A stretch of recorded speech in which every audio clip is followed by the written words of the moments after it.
Hi, my name's Courtney and welcome to our Empress Road project.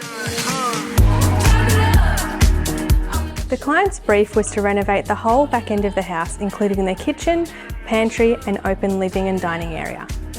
Aesthetically, we opted for a striking contemporary feel with a bold dark palette.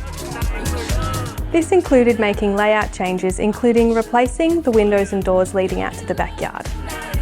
The existing French doors in the kitchen were replaced with a new smaller window.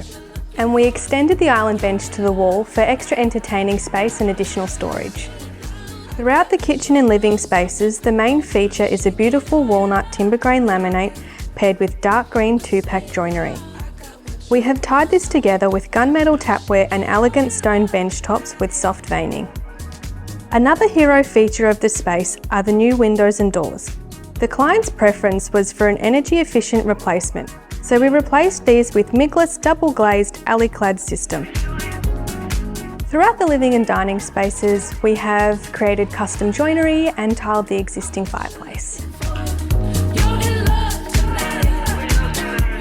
We also updated the pantry and added additional storage.